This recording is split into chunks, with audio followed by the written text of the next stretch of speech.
और हम जानते हैं कि जो लोग परमेश्वर से प्रेम रखते हैं उनके लिए सब बातें मिलकर भलाई ही को उत्पन्न करती हैं। हाँ ना, यहाँ लिखा है कि हम जानते हैं कि जो लोग परमेश्वर से प्रेम रखते हैं उनके लिए सब बातें मिलकर भलाई ही को उत्पन्न करती है। हाँ, भलाई को ही उत्पन्न करता है।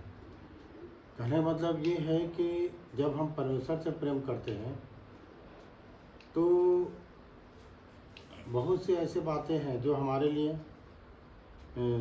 उलझन लगता है, जैसे कोई फंसा रहा है या कोई हमारे प्रति जाल फैला रहा है या कोई गड्ढा खोद रहा है या कोई दुश्मनी कर रहा है। तो इस वचन के अनुसार हमें ये पता चलता है कि यदि हम परमेश्वर से प्रेम करते हैं तो सब बातें मिलकर भलाई ही को उत्पन्न करते हैं। लोग आपसे कितनों भी बुरा व्यवहार क्यों न करें, आपके लिए कितनों भी गणित राजनीतिक क्या क्या नहीं हो रहा है, हो जाने दें। यदि आप परमेश्वर से प्रेम करते हैं तो सब बातें मिलकर भलाई ही को उत्पन्न करते हैं। आपके लिए हानि होने नहीं देगा। अगर हानि का भी बात होगा तो लाभ में ही पलट जाएगा। आपके लिए लाभ का ही बात होगा, है ना। यदि आप परमेश्वर से प्रेम करते हैं तो सब बातें मिलकर भलाई ही को उत्पन्न करता है। आगे क्या लिखा है? अर्थात उन्हीं के लिए जो उसकी इच्छा के अनुसार बुलाए हुए हैं। है ना, अर्थात उन्हीं के लिए जो उसकी इच्छा के अनुसार बुलाए हुए हैं। ठीक है, बुलाए हुए तो बहुत भैया, पर कई एक लोग हैं जो परमेश्वर की ओर से बुलाए हुए नहीं होते हैं। यहाँ तो स्पष्ट लिख दिया है, अर्थात उन्हीं के लिए जो उसकी इच्छा के अनुसार बुलाए हुए हैं। है ना, हम परमेश्वर से प्रार्थना करें और धन्यवाद भी देते हैं कि हमारा आना परमेश्वर की इच्छा हुआ, हमारा बुलाहट परमेश्वर की ओर से हुआ, इसीलिए तो हम चुने गए, है ना। और चुनने के बाद वो बोलता है जाओ फल लाओ और तुम्हारा फल बना रहे। ठीक है, तो ये जब हमारे जीवन में अगर कोई बुरा भी कर रहा है, कोई हमारे लिए जाल बुन रहा है या हमारे मार्ग के रोड़ा बना हुआ है, पर सब बातें यदि भलाई में बदल रहा है तो इस बात के लिए आप निश्चयता कर लो कि परमेश्वर की इच्छा के अनुसार हम बुलाए हुए हैं। तब 31 पद में क्या लिखा? सो हम इन बातों के विषय में क्या कहें? यदि परमेश्वर हमारी ओर है तो हमारा विरोधी कौन हो सकता है? हाँ, सो इन बातों के विषय में क्या कहें? यदि परमेश्वर हमारी ओर है तो हमारा विरोधी कौन हो सकता है? हाँ, हमारा विरोधी कोई हो ही नहीं सकता। कहने का मतलब ये है कि आपके घर में यदि कोई मंत्री का आना जाना है तो आसपास के लोग कोई आपके विरोध में नहीं खड़े होंगे कि कोई बड़ा पर्सन आपके यहाँ आता है। ठीक है, और यदि परमेश्वर यदि हमारे साथ है तो जो शक्ति दिखता नहीं है, जैसे लूसीफर की शक्ति है या और भी जो भूत प्रेत टोना जादू बोलते हैं, ये शक्ति दिखता नहीं है, पर यदि परमेश्वर हमारी ओर है तो ये हमारे कुछ भी नहीं कर सकते, ये हमारे विरोध में कुछ भी नहीं कर सकते।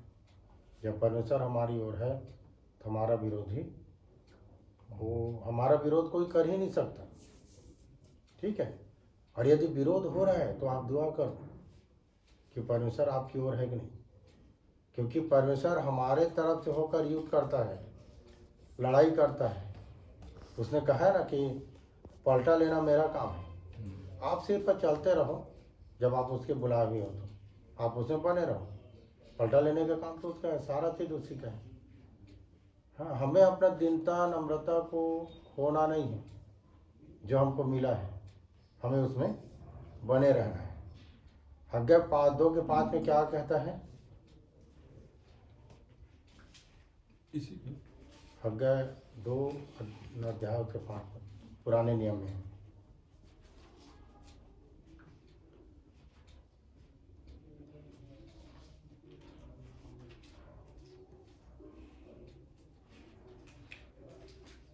तुम्हारे मिस्र से निकलने के समय जो वाचा मैंने तुमसे बांधी थी, हाँ, जब हमको परमेश्वर मिस्र से निकाला, उस बंधुआई से निकाला जो बंधन में थे, ठीक है, वहाँ से निकाल कर लाया तो हमारे साथ वाचा बांधा। मिस्रियों के साथ क्या वाचा बांधा था कि मैं तुम्हें कनान ले जाऊंगा, है ना। तुम्हारे पूर्वजों का जो कनान है, अब्राहम, इसहाक, याकूब का जो देश है, वो मैं तुम्हें दूंगा। उसने वाचा बांधा। उससे वाचा में क्या पाया जाता है? ना तो छोड़ेगा, ना धोखा देगा, न त्यागेगा, है ना। तुम्हारे मिस्र के निकालने समय क्या कहा था उसने? वाचा बांधा था।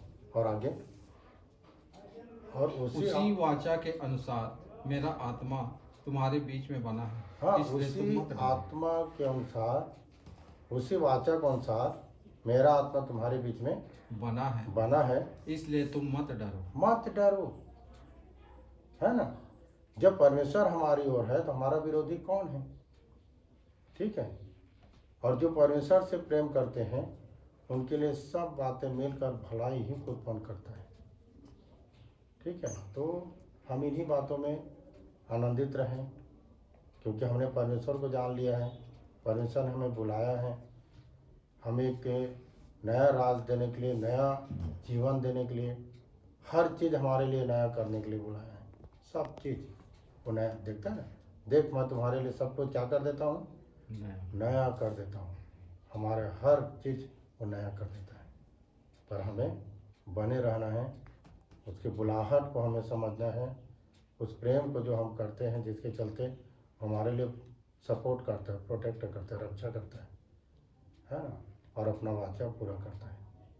इसलिए परमेश्वर पिता का धन्यवाद करते हैं। इन तीनों वचनों पर आप लोग ध्यान कीजिएगा, दुआ करेंगे।